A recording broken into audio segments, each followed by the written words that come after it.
What's going on, folks? So today's video is at the request of Alvin M, and Alvin was wondering if I could go over how to essentially hone characters. If you can, where do you get materials to hone? Is there any tips to make the process less painful? You know, honing characters up to 1540, up to 1560, 1580, so on and so forth. So what I think the best way to do this is to go over all the ways you guys can acquire materials, and then we can actually just talk specifically about honing. So I'm on a all roster character that was from an old Jumpstart server. You can see low roster, only character I have on the server, limited resources, yada yada yada. It'd be the good character to shoot this on. So Lost Ark is broken down into activities that you can do, time gated activities that you can do daily and weekly. So what you guys should be doing, your core gameplay loop, your gameplay cycle of Lost Ark is your daily stuff. Daily stuff includes chaos dungeons. You can do 2 of these per character per day. Guardians daily, you can do 1 of them a day. Whatever your highest level is what you should always do, by the way. So that's daily stuff. In addition to this, Alt plus J on your keyboard brings up the Una's tasks menu. There's daily, weekly, reputation, guild. So daily, you can see here at the bottom, resets every day, 3 available. You can pick any 3 of these tasks and complete them every single day. So whatever materials that you're struggling with, your bottleneck, whether it be shards or silver or leap stones, you can find a Una's tasks in here that can assist you, giving you more of those materials. So also daily, in the top left hand of your screen here, there's normally this little box, and this is a schedule for all the islands that are going on today. A lot of islands only show up at certain times, and you can go to these islands based on when they spawn. It'll tell you up here. But at certain times during the day, there's always adventure islands. You also should have this little icon called Procion's Compass. We can click this too. This will tell you what the daily compass islands are. People call them adventure islands, what they are today. And right here, adventure island appearance info. These are the 3 islands. So Tranquil, Phantom, and Asura. Now, every island will offer either silver, high seas coin chest, pirate coins, card XP, and then once in a while, maybe 2 to 3 times a week, one of these islands will give you gold. Yes. So, especially as a new player, you absolutely positively want to check this and go do Gold Island any freaking chance you can. Other stuff can be useful. So if you're checking and there's no gold that day, you can still go get pirate coins if you want, or silver, card XP. Plus you can hunt for island souls. Sometimes there's runes that you can get, but strictly speaking, for just honing purposes, acquisition of materials, you want to do gold. It worked out today was actually a gold island day, so we got to see what that looks like. So Phantom Wing Island today is what I will do, and that's what every player will also be doing who knows about these islands. So that's the daily task you guys can do every single day. Weekly, this is the obvious raids. You guys know about raids. You can do them solo, in a group. Raids is like a umbrella term, but that includes Abyss Dungeons, Legion raids, Kazaros raids is Echidna. It's just different categories of raids. Each character can do 3 of those a week. That gives you gold, that gives you materials to hone, so make sure you're doing that.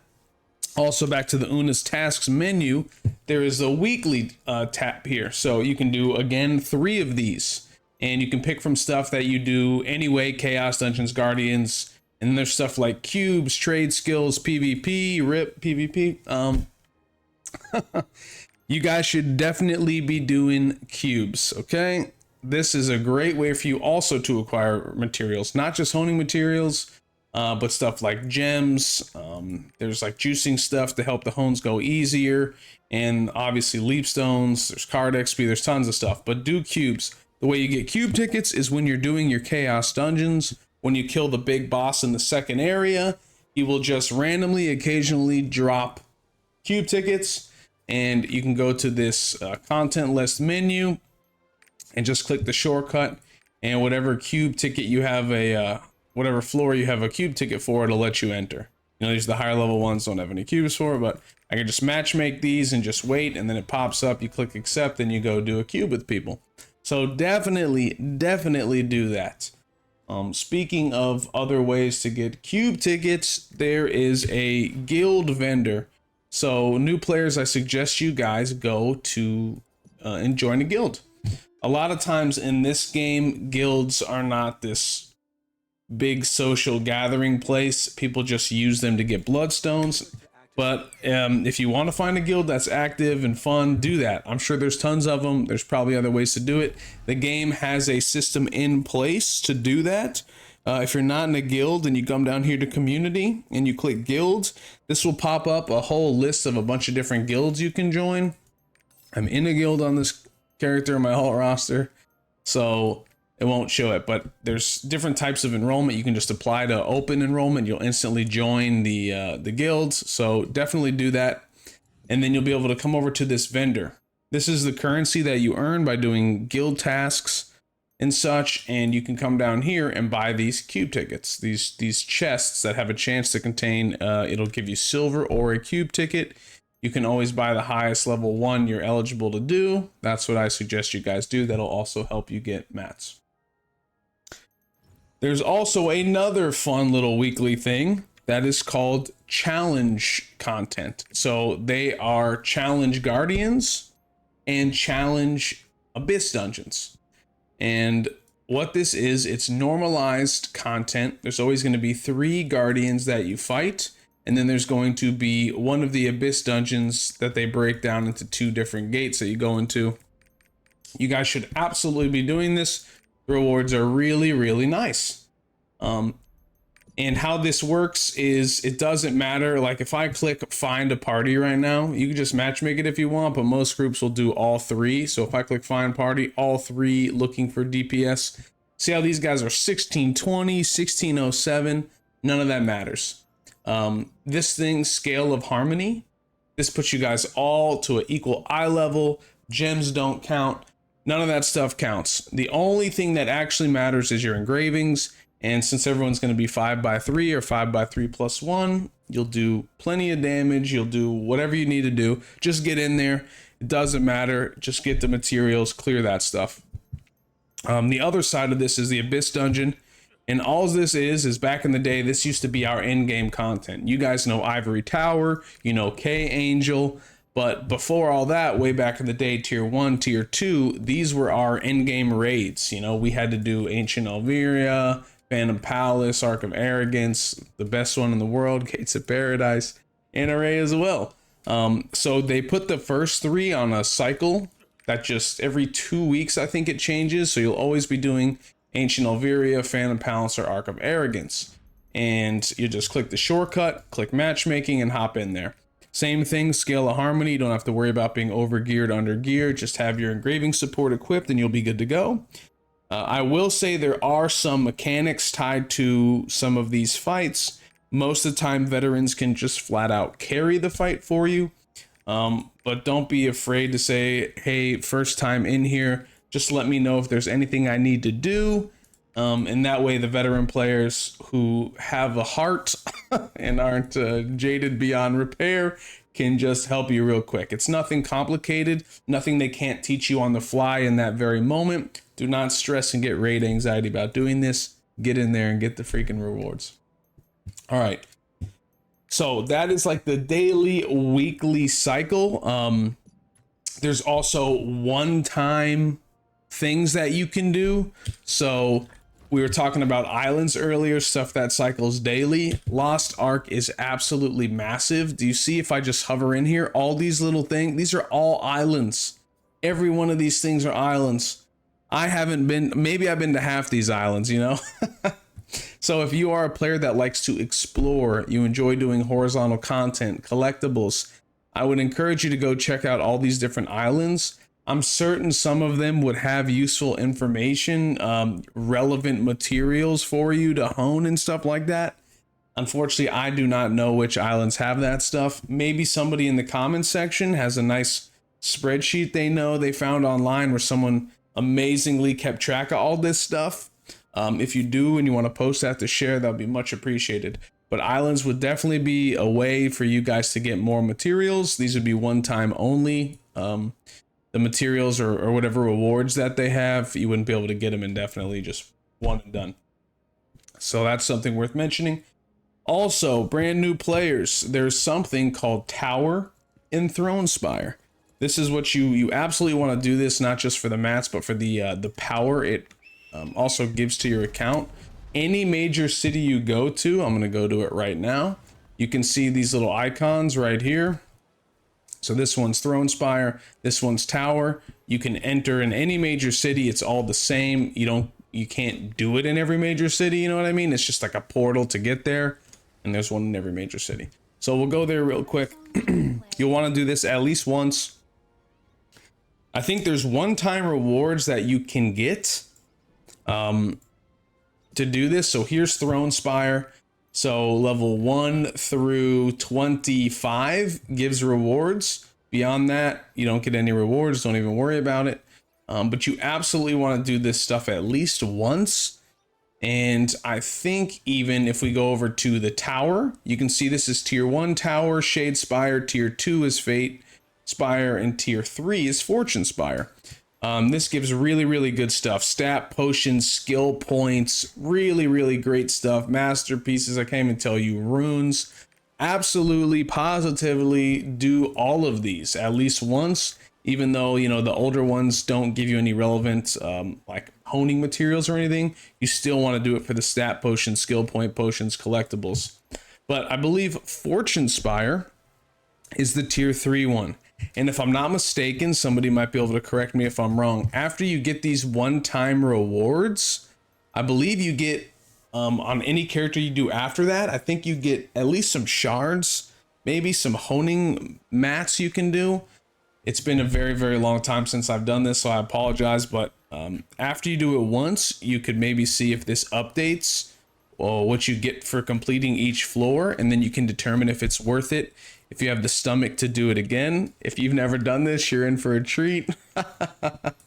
You guys can reply in the comments how you enjoyed this once you do it. Super fun. Okay, so that's like one-time stuff you can do.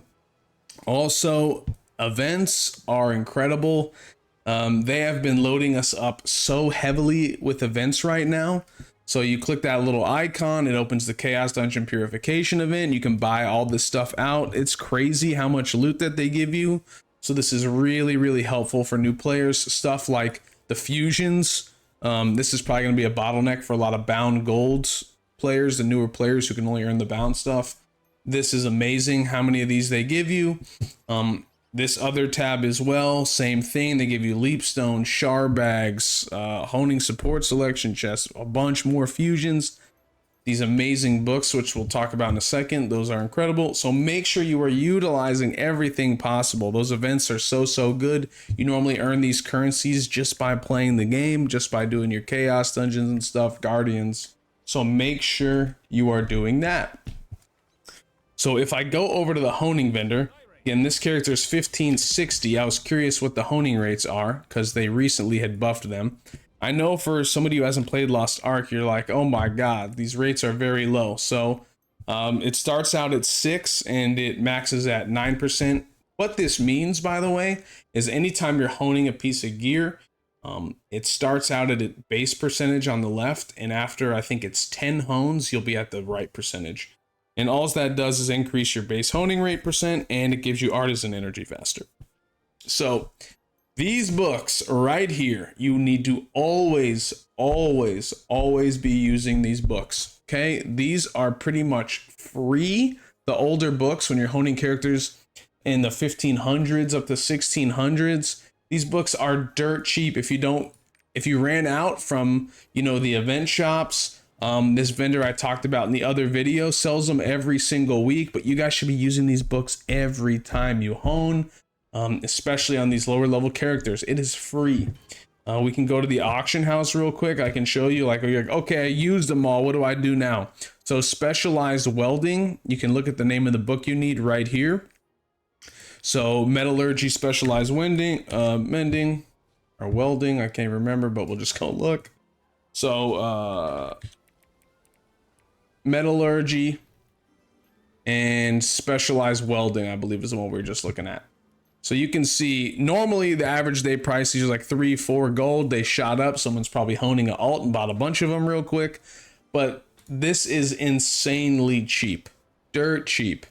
And this is just the ones that I need from, you know, honing at my current rate, 1560.